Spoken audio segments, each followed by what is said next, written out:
मुझे इजाजत दीजिए, मैं शुक्रिया अदा करना चाहूंगा नरेंद्र मोदी साहब का कि जिन्होंने कश्मीर के मसले को एक दफा फिर इंटरनेशनलाइज करने में अपना भरपूर किरदार अदा किया।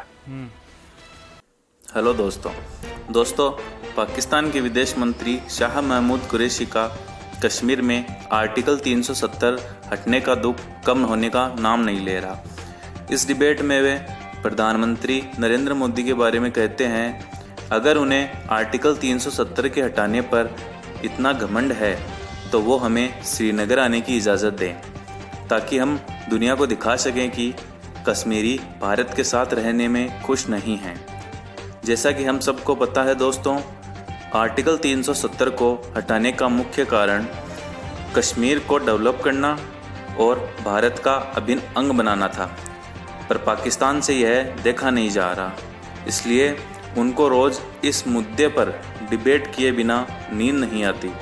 तो दोस्तों, इस पूरी डिबेट को देखिए और एंजॉय कीजिए।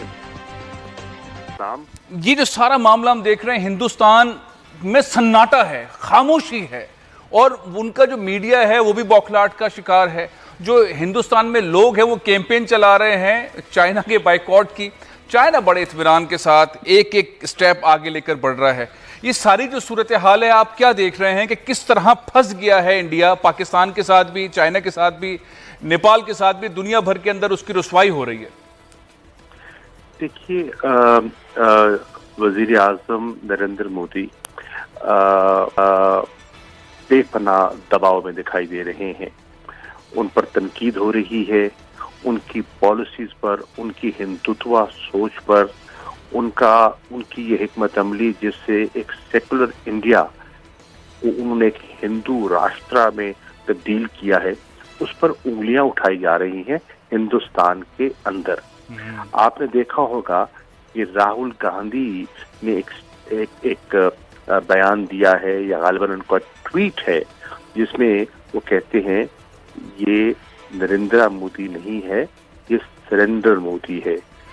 तो वो आज जो चीन के बॉर्डर पर उनको खिफ़त उठानी पड़ी, जिस तरह उनको लाशें छोड़कर वहां से भागना पड़ा, जिस तरह उनके मीडिया पर एक खामोशी तारी हो गई और हकायक पर वो बिल्कुल खामोश हो गए।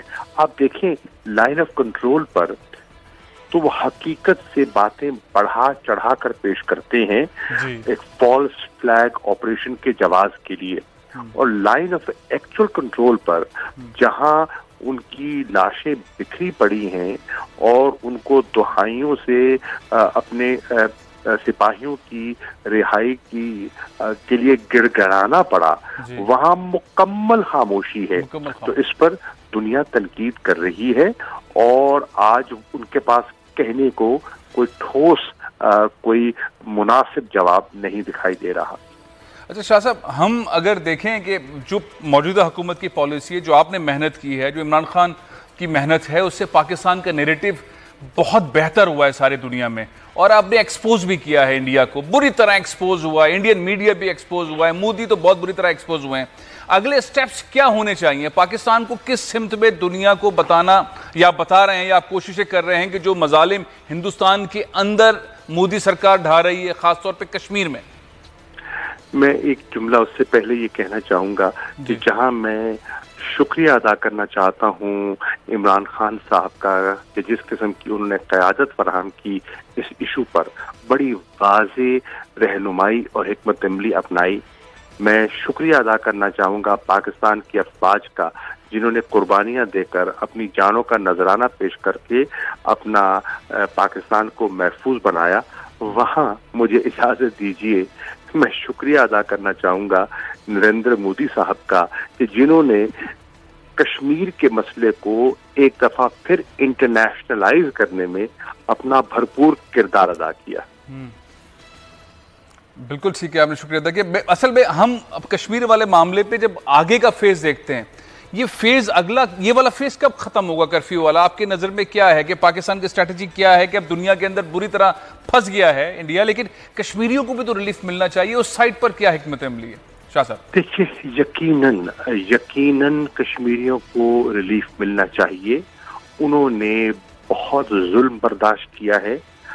देखिए, दुनिया ने देखा है कि लॉकडाउन में कितनी तकलीफ होती है। आप देख रहे हैं पूरी दुनिया में एक बहस छिड़ गई कि लॉकडाउन होना चाहिए, नहीं होना चाहिए, स्ट्रिक्ट होना चाहिए, नर्म होना चाहिए, स्मार्ट होना चाहिए, ठीक है। क्योंकि लॉकडाउन में लोगों ने दिक्कत महसूस की और यकीनन होती है। लेकिन आप जरा सब्र देखें कश्मीरियों का, जिन्होंने डबल लॉकडाउन बर्दाश्त किया। एक वो फेस कर रहे हैं कोविड-19 को लॉकडाउन, और इसके साथ साथ वो 10 माह से फेस कर रहे हैं वो मिलिट्री सीज, जिसका उन्हें आज भी सामना है। आज भी अस्पतालों तक रसाई नहीं है, आज भी इंटरनेट की रसाई दस्तयाब नहीं है, आज भी कम्युनिकेशन ब्लैकआउट है, आज भी इंटरनेशनल ऑब्जर्वर्स को वहां जाने की इजाजत नहीं है। आज भी वो दावे करते हैं कि जी हम पाकिस्तान के जो ऑक्यूपाइड कश्मीर है उसको आज़ाद करवाएंगे। तो मैंने तो एक खुली दावत दी थी, मैं दोहरा देता हूं आपके प्रोग्राम में, कि अगर उन्हें इतना एतमाद है अपने 5 अगस्त के इक़दामात पर, तो फिर नरेंद्र मोदी या उनके वजीर ख्वाजा जयशंकर तशरीफ ले आए आज़ाद कश्मीर में, आके कश्मीरियों से मुखातिब हों और उन्हें कायल करे कि उनके इक़दामात दुरुस्त थे। तो उन्हें अंदाजा हो जाएगा कि उनको किस किस्म का इस्तकबाल मिलता है। और फिर अगर उनमें जुर्रत हिम्मत है तो इमरान खान को और मुझे इजाजत दें कि हम श्रीनगर जाएं और हमें ये कश्मीरी क़यादत से और कश्मीर की मकबूजा कश्मीर की आवाम से मिलकर उनसे पूछने का मौका दें कि क्या वो 5 अगस्त के इक़दामात को तस्लीम करते हैं। तो उन्हें अंदाजा हो जाएगा कि वो अपने कश्मीर में जो अपना कहते हैं वो कितने मकबूल है वहाँ। बहुत बहुत शुक्रिया शाह साहब, बहुत बहुत शुक्रिया। बहुत ही जबरदस्त